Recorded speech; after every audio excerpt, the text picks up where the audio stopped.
Today we're checking out the Lekato multi-effect, which is a relatively new product from them. I've always felt that their products are really well designed and thought out to be useful in a number of different situations, and this pedal in particular is one that really just takes that to the extreme. It has so many features built into it. I could honestly say that anyone would find a use for this.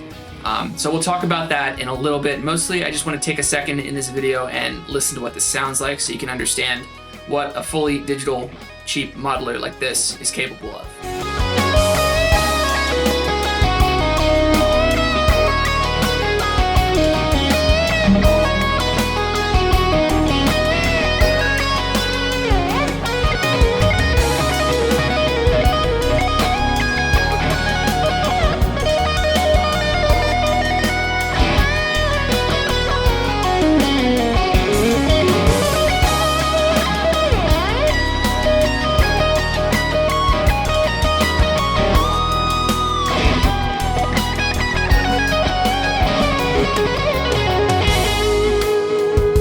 The Cube Baby has 9 different amp and cab models. They're separate, so you can engage one and turn the other off if you wanted to. For instance, maybe you want to use this with a live amp, so we would turn the IR selector here, the cabinet, off, and maybe we want like a slight Vox style distortion. So you're playing into a Fender maybe, keep that off, it's going to be your clean Fender sound. When you want to kick in a little bit of Vox style overdrive, turn on the amp simulation, and it'll work with that.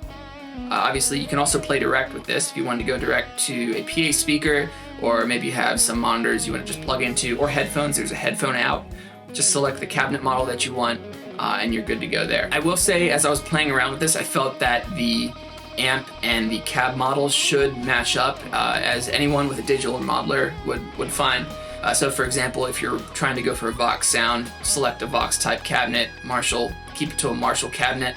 The sounds, I feel like using a Vox cabinet with a Marshall head is not desirable for me. Maybe for you and your playing style, your guitar and stuff, it might be what you want, but for me, I didn't find that those sounds were generally all that good.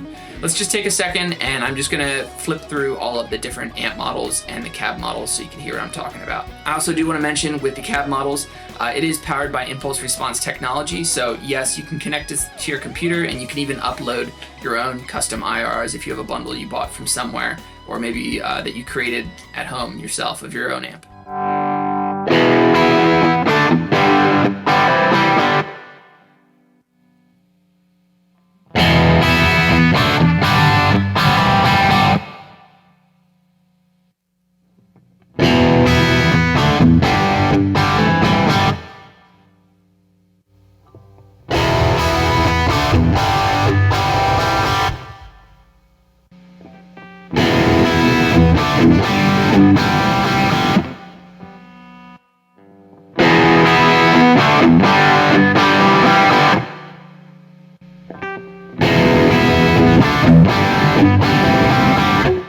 We will get into the features in a second. I just want to run through the rest of the effects here. In the modulation section, we have a choice between a phaser and a chorus. It's pretty simple. If you don't want to use either of them, you'll find that when you turn this knob here, it notches right in the middle, and that'll be with the modulation bypassed. If you turn it to the left, you'll have one sound, and turn it further to the right, you'll have another sound, and you kind of have some variance in between there.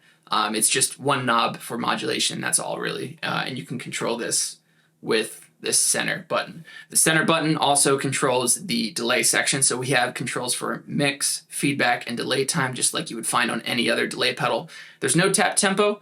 That would have been nice. I don't know how they would have included in this thing for the price especially, and space-wise, it is a very small pedal. Here's a cat for reference. Moving on to the last control here, we just have a single knob for reverb, which is controlling the mix between the wet and the dry signal. Very simple to use. It sounds like a room reverb to me.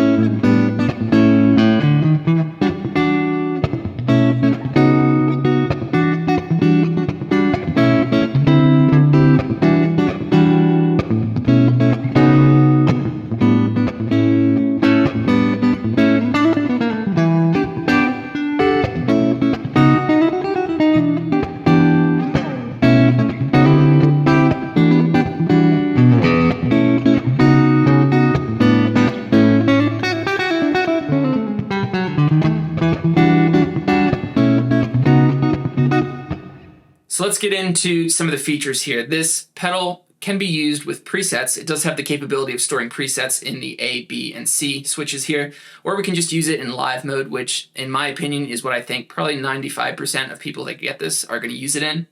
If you want to use it for preset switching, it's a little complicated to set up. The manual walks you through it well, and actually there's a desktop editor you can get for your computer, which makes it a lot easier. But most people are probably going to want to use this in live mode, where we just have the foot switch buttons here controlling the different effects. So on the left, this would be cab simulation and reverb. This would be delay and modulation. And then finally, amp / overdrive, basically.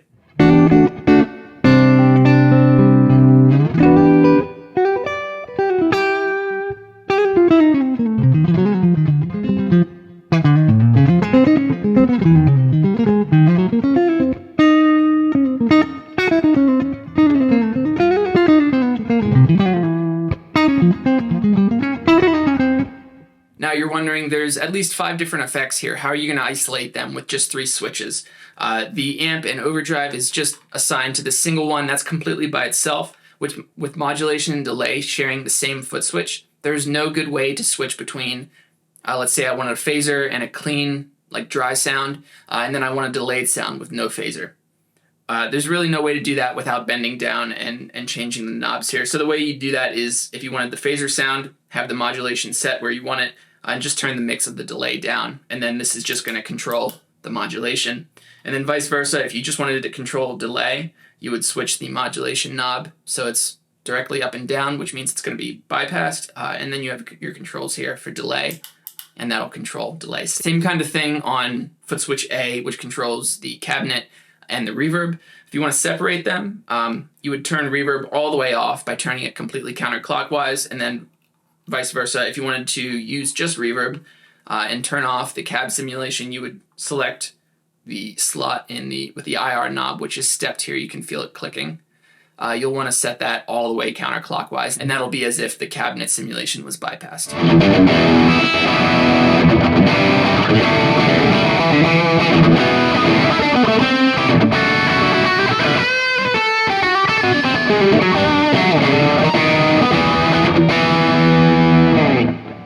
I did want to mention that there is a tuner on this pedal, so you press and hold the B and C switches, and then you'll see the readout here. It says E, A, D, G, B, and E strings. It's not chromatic, sadly, but it will show you for standard guitar tuning, and then the final 3 knobs here that light up show you if the string is flat, if it's in tune, centered, or if the string is sharp to the right here.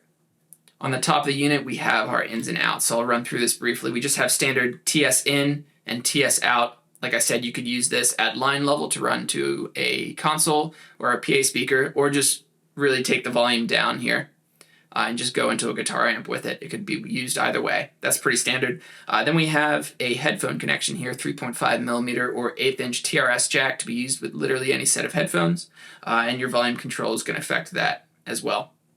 Then we have 2 micro USB connections here, and it comes with 2 cables. We have a micro USB to USB Type A, which would be used to interface with your computer, or maybe a tablet if you have an adapter.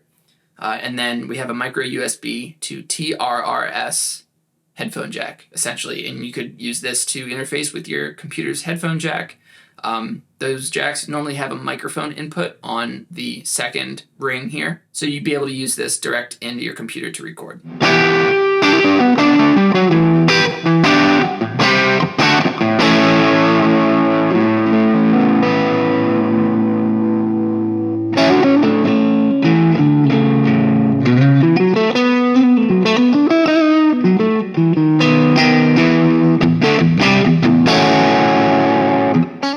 slots, you'll notice, has a little symbol for a battery connection, and that's how you'll charge the lithium battery that powers this thing. The last thing I should mention is that this does have Bluetooth. It does not output Bluetooth because with Bluetooth there's an inherent latency that wouldn't be useful for playing guitar. It'd be very confusing to hit something and then have to wait a quarter of a second for it to come back at you. That'd be very aggravating, but it does have a Bluetooth input. So as you flip it on, you'll notice this Bluetooth button flashing, and that means it's ready to pair. You can pair it with your phone, maybe send a backing track through it, and it'll also patch the backing track through the output jack here into the headphones. So this is a great way to practice with a backing track silently, or maybe you're just patching a metronome through there for practice.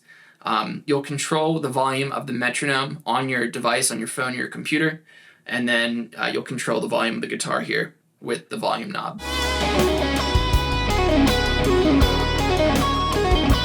So there it is, the Lekato multi-effect. If you're thinking about picking this up and this video was helpful, a great way to support the channel and the work that I do here is just to enter Amazon through the link in the description.